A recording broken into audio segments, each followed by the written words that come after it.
La terrible menace qui pesait sur ses épaules n'empêcha pas Philibert de faire une apparition au marché de Saintes, en plein jour, contre toute prudence.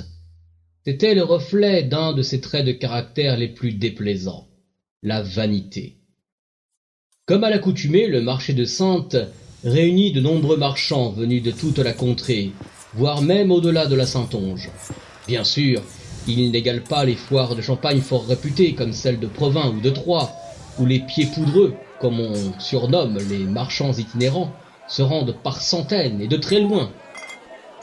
Installés derrière leurs échoppes, les marchands et artisans hèlent le chaland à grand renfort de cris tonitruants, créant un tintamarre assourdissant. Il paraît que sous le règne de feu notre roi François Ier, un certain Clément Jeannequin aurait mis en musique une bonne quarantaine de ses cris dans « Voulez ouïr les cris de Paris », une chanson à 4 voix. Quand Ferdinand le colporteur nous a rapporté cela, un jour qu'il passait par les fortes terres, j'avoue avoir bien ri. Et pourquoi pas une ode aux cris de nos bestiaux? Ah, Ransort et Hareng blanc, ah, Renfrais salé, Merlan, vive de mer, la marée vous attend, hurle le poissonnier. Pois, fèves, poireaux, choux, oignons, cresson, navets, pourpiers, laitues, à la grâce du jardin, surenchérit Isor, la vendeuse de légumes aux yeux couleur noisette. Non loin d'elle, la vieille Fantine vocifère de sa voix de crécelle. Poularde, oison, pigeon, caille, par ici la bonne volaille. À peine a-t-elle fini sa phrase que Josserand le chaudronnier lui vole dans les plumes et tonne. Chaudron, chaudron, chaudronnier, je répare et rétame vos chaudrons, vos étangs et vos cuivres. Barthélemy, le fromager venu de Varzay, donne aussi de la voix. Bête à corne, bête à foin, j'ai du beau fromage, au cahier frais, mon beurre frais. Iseult, toute petite derrière son étal qui lui arrive au menton, tente en vain de se faire entendre. Ah la maniguette, ah la cannelle, ah la muscade, oh les belles épices qui réchauffent le corps et l'âme. Yvain, raide comme une saillie, à force de trop goûter à sa vinasse, balbutie péniblement sa litanie. Vin blanc, vin clairet, vin vermeil à cidonnier, venez goûter mon nectar de vie. Ombeline, la fripière, celle qui fait peur aux enfants avec son œil crevé par une pie, à ce qu'on dit, a plus de succès. Oyez, damoiselle, oyez, des fripes pour toutes les bourses, même les décousues. Norbert, le pâtissier rôtisseur, annonce la couleur avec sa mine réjouie et son ventre proéminent. Paix de nonne, pâte et d'anguille, friand, casse-museau, flan, tourte, talmouze aux porettes. Quel contraste avec Gilles, ce grand échalas sec comme une futaie, derrière sa meule. Rémouleur, repasse-couteau, aiguise, ciseaux, rémouleur. Pour sûr, Hermione, aux joues vermeilles comme ses pommes, a plus de succès. Pêche, mûre, cornouille, prune de haie, poire de Caillot, noix fraîches, châtaigne de Lombardie, figue de Malte, pomme de Caen. Curieusement, ce jour-là, Bouchard le fagotier ne s'était pas installé près de la fontaine, derrière laquelle il aime se soulager quand le picrate lui chatouille la frisquette.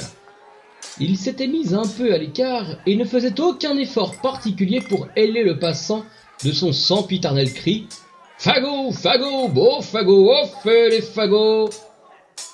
Non loin de lui, encore plus en retrait, des drapiers s'étaient installés mais prenaient tout leur temps pour étaler leurs étoffes, de sorte que personne n'allait les déranger. Tout le monde se méfiait de ce Bouchard, comme de tous ceux qui travaillaient et vivaient en forêt. Les fagotiers, appelés aussi ligotiers par chez nous, intervenaient avant l'abattage des arbres par les bûcherons pour nettoyer la place. Ils ne devaient ramasser que ce qui était à terre, sans rien couper ou casser. Ils fabriquaient des balais de branchage vendus sur les foires et les marchés. La forêt était un lieu où plusieurs métiers s'exerçaient.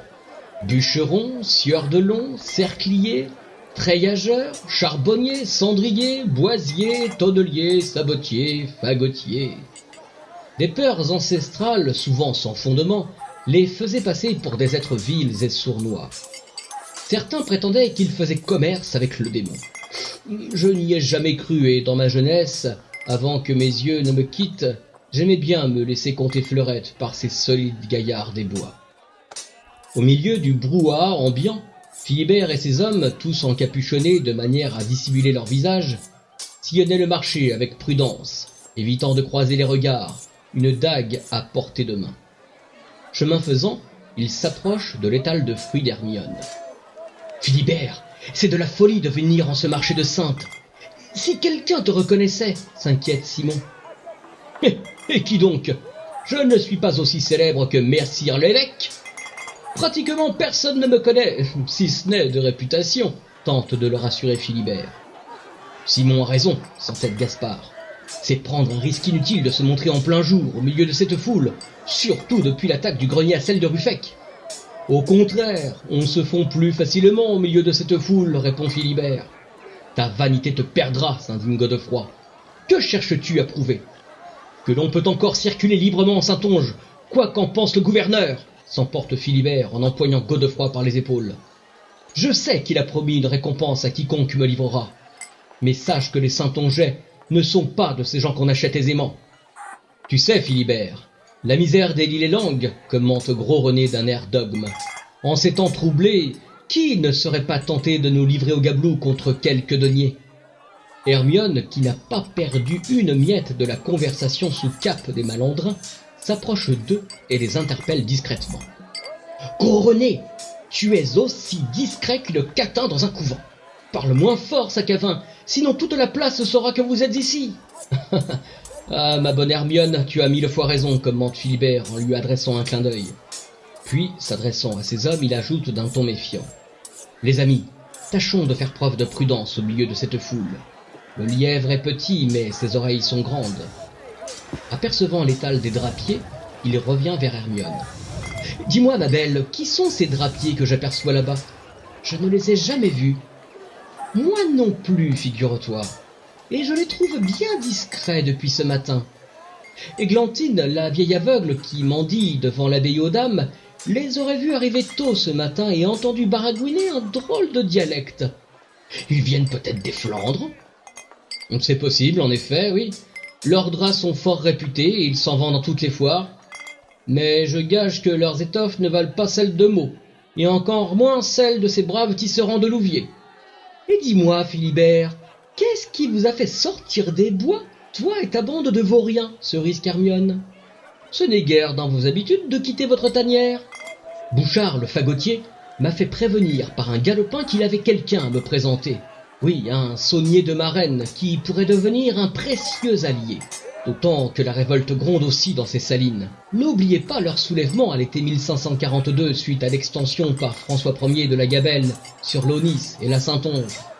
Oh, mais personne n'a oublié cette révolte contre la Gabelle, commente petit Guillaume.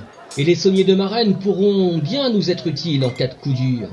Mais je me méfie comme de la peste de ce Bouchard. Il n'a aucune parole, et il a le regard fuyant. Ce Bouchard, comme tous les autres Bouchards avant lui, habitait au milieu de la forêt de Saintes, épaisse et sombre, et n'entretenait avec les villages alentours que des relations lointaines, pour ne pas dire distantes. Il ne montrait sa carcasse crasseuse en ville que pour vendre ou marcher ses fagots et des peaux de loutre ou de Loire, animaux qu'il avait piégés malgré l'interdit du bailli. Les quelques écus qu'il parvenait lamentablement à gagner avec ses maigres brindilles mal ficelées étaient immédiatement et invariablement dilapidés dans les auberges de la ville qui lui faisaient grâce de l'accepter encore car, devenu sous, Bouchard cherchait querelle au tenancier qui refusait de le servir ou de lui faire crédit. Ce qui surprenait le plus son monde, c'est qu'une fois plein comme une barrique, il parvenait toujours à regagner la misérable cahute forestière qui lui servait de logis, à croire qu'il se laissait porter par ces fagots qui semblaient connaître le chemin mieux que lui. Petit Guillaume a raison. Écoute-le, Philibert, lui conseille Hermione. Moi aussi je me méfie de ce Bouchard. C'est un fourbe cupide. Allons, ne soyez pas médisant, s'insurge Philibert. Il n'est pas vénal. Il a le sens des affaires, voilà tout. Tenez, quand on parle de loup, le voilà qui me fait signe. Approchons-nous.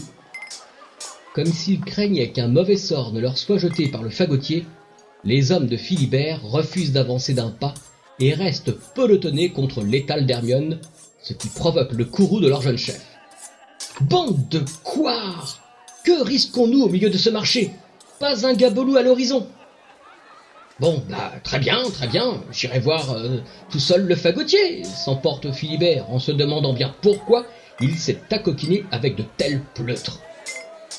Puis, s'approchant de Bouchard, il relève son capuchon pour découvrir son visage et s'adresse au besogneux qui trie ses fagots. « Bien le bonjour, fagotier. Alors, comment vont les affaires ? » « Oh, on a connu mieux, et on connaîtra pire encore. Alors, que fait ton gaillard ? » « Il va venir, ne t'inquiète pas, répond Bouchard d'un ton mielleux. On avait convenu 10 heures.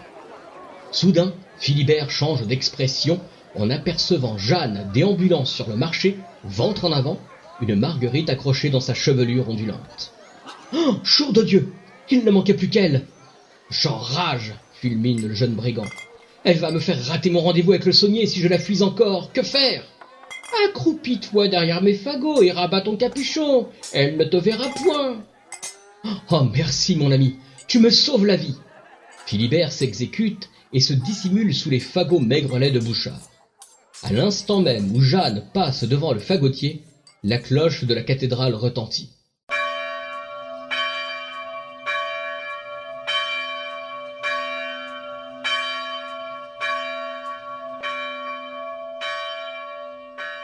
C'est le signal. Les drapiers surgissent de derrière leur étal et se ruent sur Philibert. L'un lui glisse une lame sous la gorge, tandis qu'un autre lui entrave les mains dans le dos. Philibert, fou de rage, tente de se débattre en vain. Simultanément, une trentaine de gardes lourdement armés arrivent de plusieurs endroits à la fois et les encerclent pour empêcher toute tentative de délivrance. La populace, tout à la fois incrédule et médusée, assiste à la scène sans broncher jusqu'à ce que Jeanne crie le nom de Philibert à plein poumon. Alors, la foule comprend le drame qui est en train de se nouer sous ses yeux. D'un seul élan, une marée humaine se précipite sur les gardes pour tenter de délivrer Philibert. De mémoire de Saintonget, on n'a jamais vu cela. Tout un peuple relève l'échine pour sauver cet homme, mais aussi le symbole qu'il représente, celui de la résistance à l'arbitraire royal. Les hommes de Philibert, écumants de rage, tentent aussi une manœuvre, en vain. Les lames rutilantes des hallebardes et des épées ont tôt fait de refroidir leurs ardeurs, et la venue d'une douzaine d'arquebusiers éteint toute velléité de rébellion. Philibert, entravé et roué de coups, jette un regard désespéré à sa dulcinée, puis lui adresse une dernière parole d'un ton résigné. « Jeanne, va-t'en! Va trouver le père André, va! Prends soin de notre enfant. Apprends-lui à ne jamais perdre espoir. Dis-lui... Adieu, ma Jeanne. Pardonne-moi, mon amour. » La pauvre enfant s'effondre en larmes et pousse un cri désespéré qui glace le sang, même des cœurs les plus endurcis. Philibert se retourne alors vers Bouchard. « Espèce de renégat, comment as-tu osé me dénoncer, moi qui te faisais confiance ?» « Pardonne-moi, Philibert, mais les temps sont durs, tu sais, » lui répond le félon en soupesant la bourse qu'un soldat lui a lancée en guise de récompense. « Et ta tête valait bien une petite trahison, vu son prix. »« La tienne ne tiendra pas longtemps sur tes épaules, Bouchard, et quand elle roulera par terre, on rasera ta cahute pour y semer du sel, devant Dieu je le jure !» À peine a-t-il achevé sa sentence que l'un des gardes assomme Philibert pour le réduire au silence, tandis que les autres hommes d'armes le traînent sur une charrette qui attend dans une rue adjacente, sous les huées des villageois maintenus à bonne distance par les arquebusiers. Puis le sinistre convoi prend la direction de la prison du Guet. Sur son passage, hommes et femmes psalmodient à l'unisson la complainte des passeurs de sel connue de toute la Saintonge, comme une prière laïque réservée à ces héros populaires que Dieu a abandonnés. La place se vide progressivement dans un silence de cathédrale. Seule reste Jeanne, prostrée au sol, comme un animal blessé. Jour de Dieu, quelle pitié de voir cette petite pleurer à chaudes larmes, son âme enchaînée comme une bête enragée. Mais Philibert avait forcé le destin, une fois de trop.